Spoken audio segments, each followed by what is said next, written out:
Hello Prakash ji, welcome to फिल्मी बी। नमस्ते। नमस्ते, कैसी है मोनिका जी? मैं ठीक हूँ और सबसे पहले बहुत सारी बधाइयाँ बिकॉज आपका ट्रेलर लोगों को काफी पसंद आ रहा है। एंड मैं आपसे जानना चाहूंगी क्या सोचकर लाइक आपने वेब सीरीज बनाई और इतना वक्त के बाद अब आपको लाइक क्या एक्सपेक्टेशन है इस वेब सीरीज से। काफी वक्त लगा होगा, कितना डिफरेंस आपको नजर आया एक फिल्म में और एक वेब सीरीज में। आपने 4-5 सवाल पूछ लिए, मैं एक एक करके जवाब देता हूँ। बहुत मजा आया इसको बनाने में। एक काफी विस्तृत रूप से लिखी हुई कहानी थी जो प्लेटफॉर्म मेरे पास लेकर के आए थे। और मैं फीचर फिल्में बनाना ज्यादा पसंद करता हूँ, मुझे अच्छा लगता है उसको लिखना बनाना। ये ऐसी एक कहानी थी जिसमें मुझे ऐसा लगा कि इसमें विस्तार की संभावनाएं हैं, इसमें बहुत सारे अंग हैं इसके, और बहुत सारे कैरेक्टर्स हैं, और बहुत सारे तरह के काम इसमें हो रहे हैं। तो हमने देखा कि जर्म्स हैं उसमें, और उसके ऊपर फिर काम हुआ, और काम अच्छा हुआ, लेखनी अच्छी हुई, और मेहनत सघनता से हुई, तैयारी बढ़िया से हुई, कास्टिंग सही हो गई, और शूटिंग हुई। फर्क नहीं पड़ता है क्योंकि लंबा चलता है ना। अब 45-45 मिनट के 9 भाग बनाने हैं आपको। फीचर फिल्म तो हम बनाते हैं, 2 घंटे की फिल्म बनती है, 2.25 घंटे की। आजकल तो 2 घंटे से कम की भी फिल्म बनाओ तो अच्छी, लोगों को अच्छी लगती है। तो इस वजह से इस विस्तार में काम करने का मजा आया। और हमें बहुत ज्यादा समय नहीं लगा। हम लोगों ने पिछले साल अक्टूबर में शूटिंग शुरू करी, और फरवरी तक, 4 महीने तक शूटिंग गई। अक्टूबर, नवंबर, दिसंबर, जनवरी, फरवरी में शूटिंग खत्म हुई 7 फरवरी को। संजोग ऐसा कि ये लॉकडाउन करने के पहले ही खत्म हुई थी शूटिंग। तो लॉकडाउन के पीरियड में इसका पोस्ट प्रोडक्शन का काम जो है वो भी बड़ा बृहद काम है, वो होता रहा, और अब आपके सामने ही पेश है। अच्छा, बॉबी देओल को क्या सोचकर आपने कास्ट किया? कास्टिंग की अगर बात करूँ तो क्या वो आपके फर्स्ट चॉइस थे? और पूरे कास्ट की अगर बात करूँ तो क्या सोच के आपने कास्टिंग की है? मुझे ऐसा लगा क्योंकि रोल जो है एक क्रिमिनल का है, एक कॉनमैन का है, जो क्वैक का है, जो अपने आप को बाबा बोल करके और लोगों को बुल्लू बनाता है, बेवकूफ बनाता है और एक्सप्लॉइट करता है। तो इसमें एक ऐसे व्यक्ति की जरूरत थी जिसमें आसानी से लोग देखते ही कहें कि हाँ ये सही आदमी है। अब वो अंदर जो है बिल्कुल गलत है, लेकिन बाहर से सही दिखे। तो बाहर से सही दिखने में वो बिल्कुल सही थे। एक्टर अच्छे थे, इसलिए अंदर का जो नेगेटिविटी था वो भी लेकर के आ गए बाद में। तो उन सारी चीजों को मामले नजर में रखते हुए मेरी पहली चॉइस वही थे। उन्हीं से बात की, दूसरे किसी एक्टर से बात भी नहीं हुई, और वो तैयार हो गए। अच्छा, इसके अलावा लोग का ये भी मानना था कि कहीं ना कहीं ये जो स्टोरी है ये गुरमीत राम रहीम से उनके लाइफ पे कनेक्ट है या उनसे बेस्ड है, तो इस पर आपको क्या कहना है? ये बिल्कुल गलत बात है, क्योंकि वो तो बहुत बड़े गुरु हैं, और उनके बारे में ऐसी कोई बात नहीं है जो लोगों को मालूम नहीं है। सारी बातें पब्लिक डोमेन में है। हम तो पूरी तरह से एक काल्पनिक कहानी कह रहे हैं, वो काशीपुर के बाबा की, निराला की कहानी कह रहे हैं, काल्पनिक कहानी। और एक ऐसे आदमी की कहानी कह रहे हैं जो, जैसे मैंने बताया कि स्मॉल टाइम क्रिमिनल है, वो बड़ा बाबा बन जाता है। तो गुरु राम रहीम की तो ऐसी कहानी है नहीं। अच्छा, तो अगर मैं आपको पूछूं कि जैसे आजकल के जो बाबा हैं उस पर आपको कितना बिलीव लगता है कि अब जो है वो ऐसे ढोंगी बाबा ज्यादा हैं, या फिर अभी भी वो जो सच में जो बाबा होते हैं वो भी आजकल के एग्जिस्ट करते हैं? इस पर आपका क्या कहना है?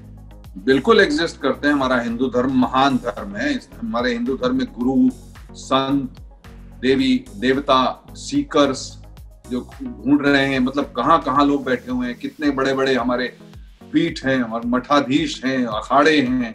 इन सब के गुरु जो है, इनके पास आप बैठे तो इनका ज्ञान आप लें और इनसे धर्म की बात आप करें तो आप अभिभूत हो जाएंगे। मैंने तो बहुत सारी संगत की है, और मैं बहुत सारे गुरुओं के पास बैठा हूँ। उनकी तो कोई चर्चा ही नहीं है हमारे सीरीज में, क्योंकि वो तो हम वो हमारी धरोहर हैं, वो हमारे महान संत हैं जिनकी हम पूजा करते हैं। ये तो उनके नाम को जो बदनाम करते हैं ऐसे लोग, हमारे धर्म को जो बदनाम करते हैं, उनके बारे में है ये कहानी। तो आपका कहना बिल्कुल सही है, सब हैं उस तरह के धर्म। और ऐसे क्वैक्स भी हैं, जैसे कि बड़े बड़े डॉक्टर्स होते हैं और एक घटिया आदमी जो किसी गांव में पहुंच करके और डिस्पेंसरी खोल दे जिसको कुछ पता ही नहीं है, लोग उसमें भी विश्वास करते हैं और लाइन लगा के बैठ जाते हैं। तो उस तरह की चर्चा है। तो ये फिल्म से आपको क्या लगता है, लोगों का जो देखने का नजरिया है क्या वो बदल पाएगा? मुझे पता नहीं बदल पाएगा क्या नहीं बदल पाएगा। मैंने तो एक अच्छी कहानी, इंगेजिंग कहानी कहने की कोशिश की है जो उस पृष्ठभूमि में है।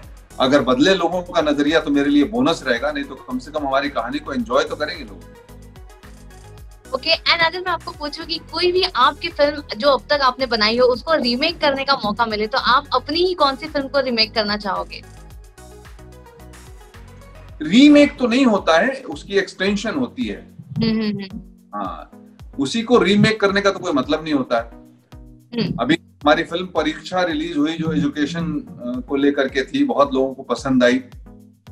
इसी एजुकेशन पे हमारे पास एक दूसरी स्टोरी है जो हम डेवलप कर चुके हैं, तो शायद उसका एक्सटेंशन बने और राजनीति का एक्सटेंशन बने, अगला भाग बने। बहुत सारी विषय ऐसे हैं क्योंकि जो शाश्वत हैं, जो चलते रहते हैं, जो हमारे बीच में हमेशा मौजूद रहते हैं।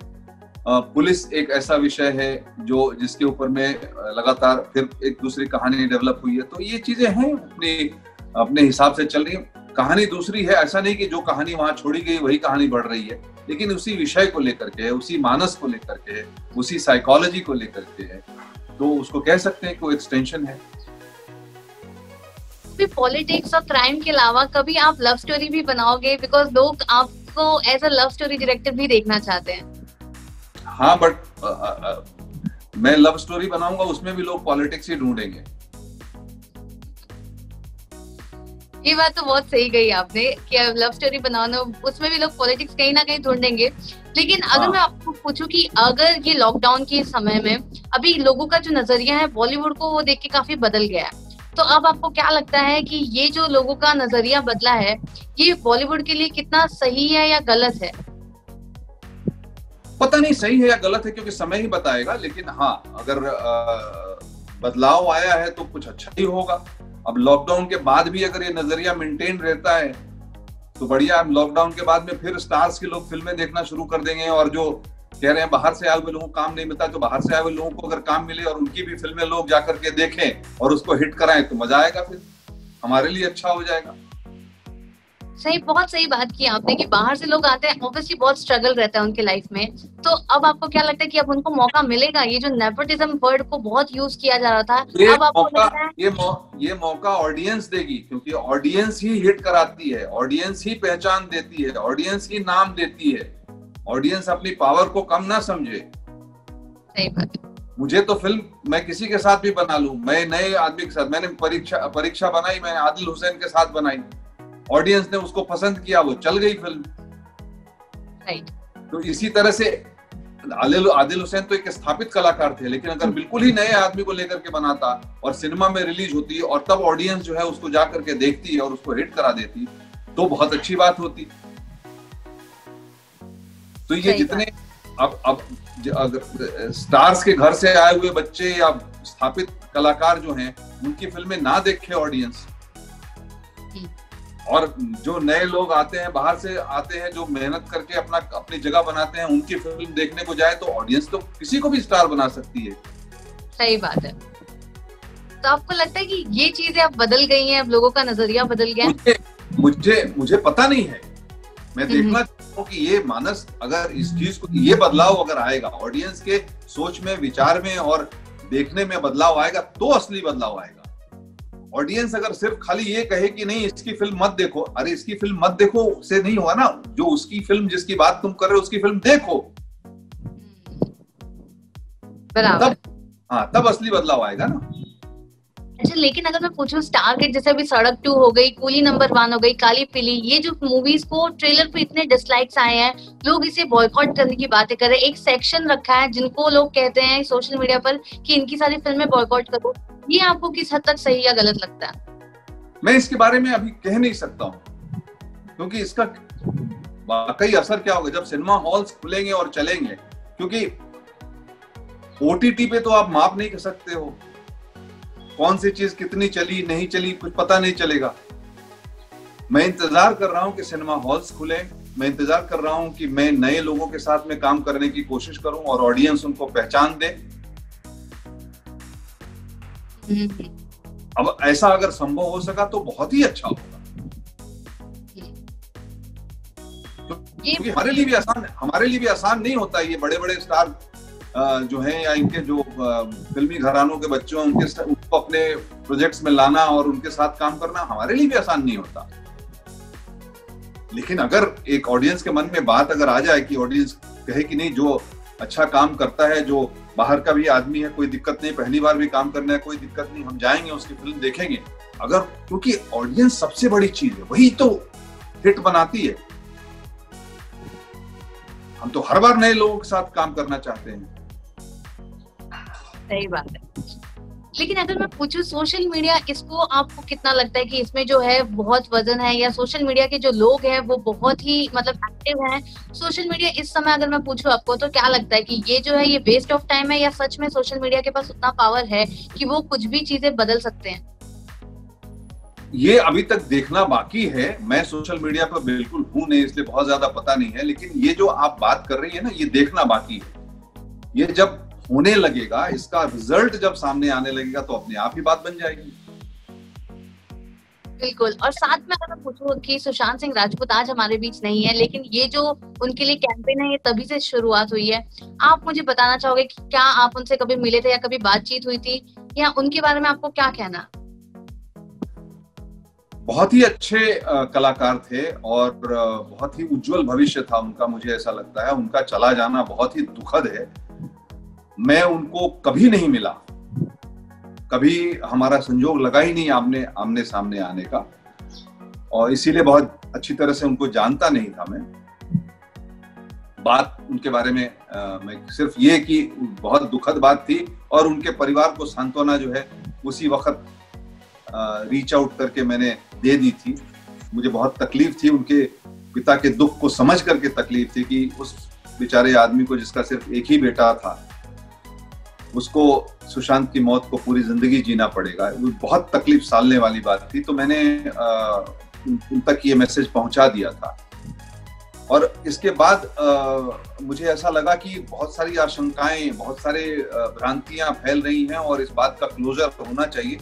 तो अच्छा है, बहुत अच्छा है कि सुप्रीम कोर्ट ने सीबीआई के हाथ सौंप दिया है और अच्छी से इंक्वायरी होगी, और उम्मीद करता हूं कि सीबीआई इसको उजागर कर पाएगी तथ्यों को, और मामला जो है वो क्लोजर उसको मिलेगा। किसी का भी ऐसे चला जाना, वो सुशांत हो या किसी दूसरे घर का बच्चा हो या कहीं अपने किसी इंडस्ट्री का बच्चा हो, मतलब ये दुखद बात है, बहुत ही दुखद बात है। और इस कमी, चाहे हम आज कुछ भी कर लें, कुछ भी हो जाए, लेकिन वो लौट के तो नहीं आ सकता ना। इसलिए बाकी उनके फैंस और लोग, उन लोगों ने बहुत कैंपेन किया, उन लोगों ने बहुत इसके लिए लड़ाई लड़ी सोशल मीडिया के जरिए, और चारों तरफ से बातें होती रही। कुछ हमारे फिल्म इंडस्ट्री से कुछ मुखर लोग थे, वो बात करते रहे। मेरी आदत नहीं है उस तरह से बात करने की, मेरी आदत नहीं है सोशल मीडिया पे अपनी बातों को व्यक्त करने की, या जो मैं कर रहा हूँ उसकी बात करने। इसलिए मैं अपना शांति से अलग बैठा रहा, और दुख था तो दुख में शरीक था। अच्छा, इसके बाद अब अगर मैं पिक्चर्स की बात करूं तो आपके और कौन से अपकमिंग प्रोजेक्ट्स हैं जो हम फिल्मों में देखेंगे, लाइक थिएटर में जब चालू होगा? एक फीचर फिल्म कंप्लीट है जिसकी चर्चा हम अगले महीने शुरू करेंगे, क्योंकि अभी उसका समय नहीं आया है। अभी वो जस्ट फेस्टिवल्स वगैरह में फिल्म जाने लगी है अब से। और दूसरी 2 फिल्में हैं जो कि हम तैयारी कर रहे हैं, और अर्ली नेक्स्ट ईयर जैसे ही ये कोविड का ये मामला थोड़ा ठीक होता है तो उसको लॉन्च करेंगे। इसकी अगली सीजन की आश्रम की अगले सीजन की जो है वो तैयारी शुरू हो गई है। तो काम काफी चल रहा है, और लगातार आपको मिलती रहेंगी हमारी तरफ से चीजें। जाने से पहले फैंस को क्या कुछ मैसेज देना चाहोगे, क्या कुछ कहना है आपको आश्रम को लेकर, कितने एक्सपेक्टेशन है? ट्रेलर अच्छा लगा है आपको कहानी भी अच्छी लगेगी, और आपको पूरा वो एंटरटेनमेंट मिलेगा जो आप एक वेब सीरीज में ढूंढते हैं। मैं आपको निराश नहीं करूंगा। आश्रम बहुत अच्छी बनी है। Okay, thank you so much Prakash ji हमसे बात करने के लिए, and all the best for आश्रम। एंड देखते हैं जल्दी, जब भी रिलीज होगी उस दिन तो धमाका होगा ही। थैंक यू सो मच हमसे जुड़ने के लिए। Thank you, God bless you.